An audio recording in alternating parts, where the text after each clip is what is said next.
The other day, someone here gave me a statue of the Holy Family, and it does portray, because it is in one piece, the bonding in a family. We have the father, as it were, overlooking and protecting one to whom one looks up. One has the mother, tenderness incarnate, and the child asleep between the two in utter confidence. When one holds a little child, that child has complete trust, and that child feels everything in the air. A child growing up in an atmosphere of warmth and indeed prayer knows that something good is around. A child, actually even before birth, somehow picks up, it would seem, tension on the other. Just the other day, I had, as it often happens, a travelling family come for this reason or that, and because one has always a lot of children when they arrive, these people, they often end up on one's lap, one or two of them, and this child, half asleep there, was listening with one ear open to the conversation, and it went something like this. The mother was saying all that the husband wasn't up to. And at that point, this little child in my lap spoke up and said, "When Daddy does that, I give Mommy a hug."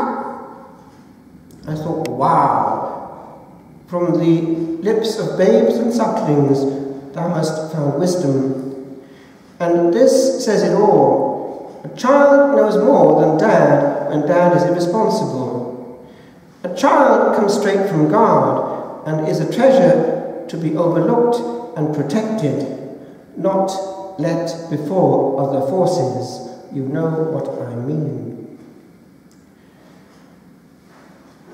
The child also, if given time, quality time by the parents, not just left with something that does it for one, will be actually less of a problem down the line. Because the parents will have far more influence and therefore ultimate control over a soul to which they are bonded. It's worth it in the early years, giving much time. I remember when a child, because we didn't have television for quite a long time, Dad was against it. Recreation would be in the form of sitting on Dad's lap and reading in Welsh, as well as one could, a little book for children, and being given a reward of 1 halfpenny if one got to the end. But was there bonding going on there? The physicity of being on Dad's lap and close to him, and hearing him crack jokes and perhaps read a thing better than you, that is bonding which has a lingering effect, even unto death and afterwards. I remember too, I'd be sent to the farm over the holidays, where his brother Uncle Marion was still farming, and Sunday afternoon might consist of falling to sleep on Uncle Marion's lap. Again, security and warmth, peace in the air, nothing that would damage or harm.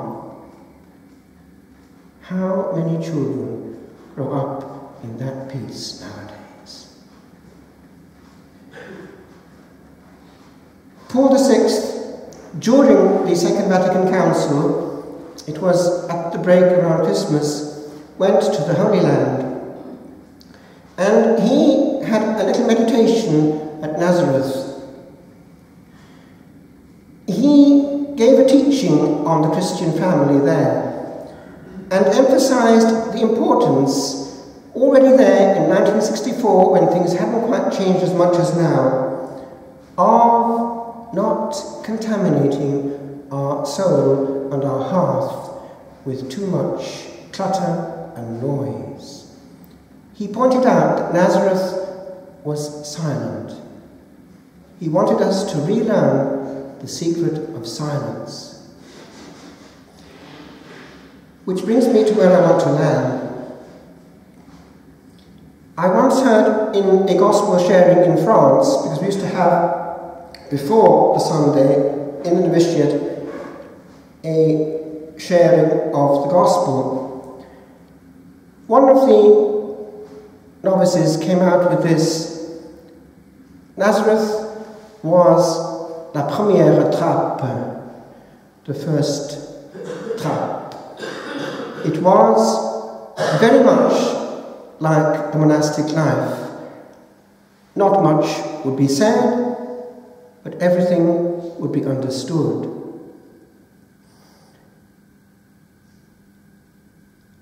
Over the years, I have noticed that one can measure the quality of a community by the way it actually handles what? Communication. I remember actually observing in one place how this was a problem. I'll describe, without hardly exaggerating, how an issue might be handled by one person in particular who eventually had to leave. You'd start something and he wouldn't like to hear it. So what would happen? It would go something like this. It was a huge emission of high decibels, excluding anything new. Communication? Question mark. In the situation now in the world, indeed, in certain cultures, for quite a long time, something not dissimilar has been taking place. Some years ago, Benedict XVI, who would perhaps be better referred to as Professor Ratzinger in that context, went back to his Regensburg to give another lecture, as he had done as a younger priest when he was there on professional staff. He gave a very balanced, historic and penetrating lecture on the power of thought and its handling.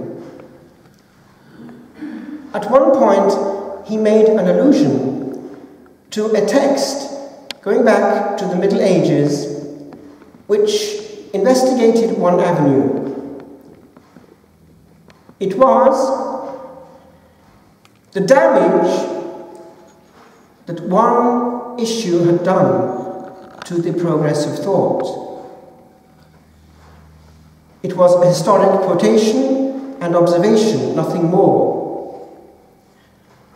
Unfortunately, it came too close to the nerve for about 1/3 of the planet, the Muslim bloc, who typically did not look into the context, but only at the already quoted words.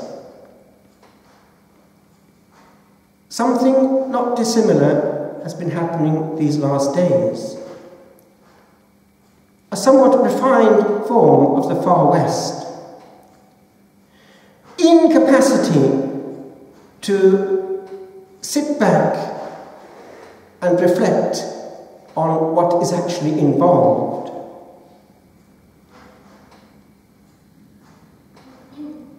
What Benedict observed, and for which he had to apologize later, is actually quite true.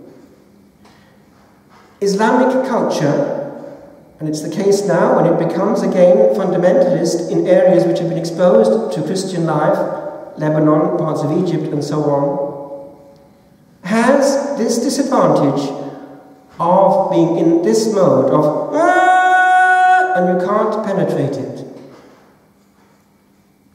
They can't think calmly. And so their reactions are on that level.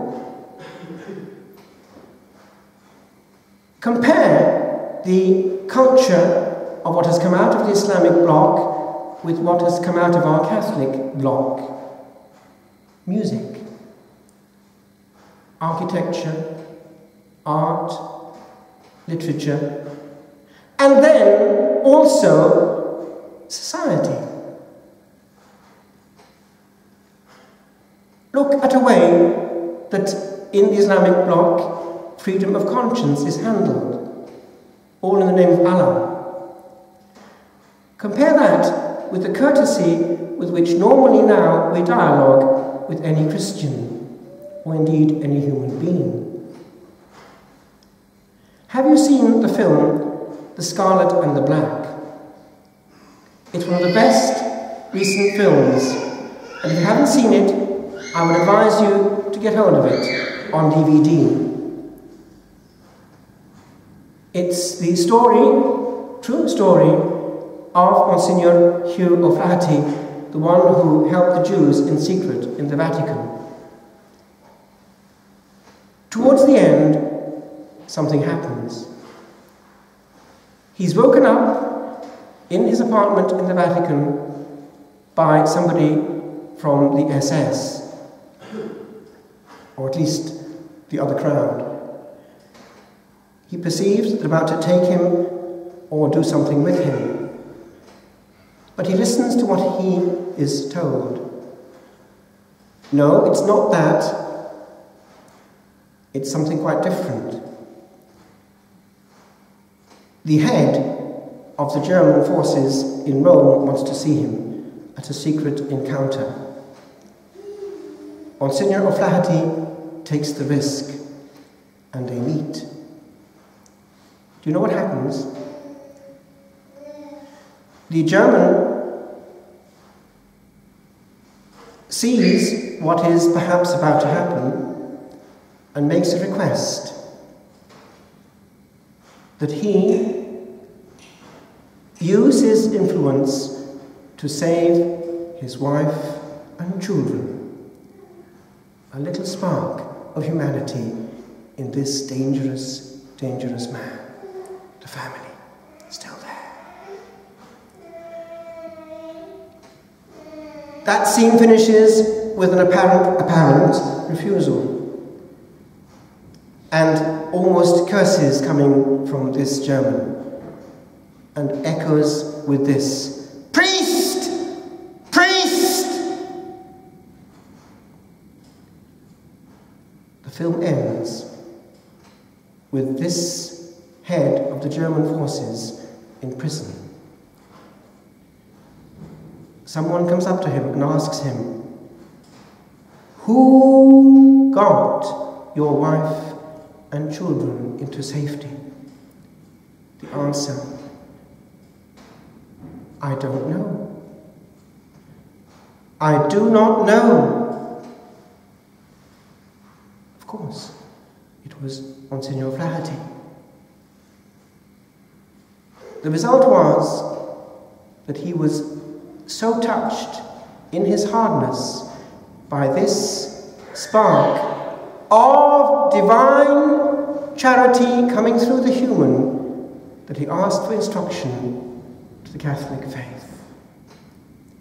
That is our faith. That is our culture. Compare that with, e.g., a YouTube which is actually out there of a ritual execution recently of a Christian in, I think, Egypt.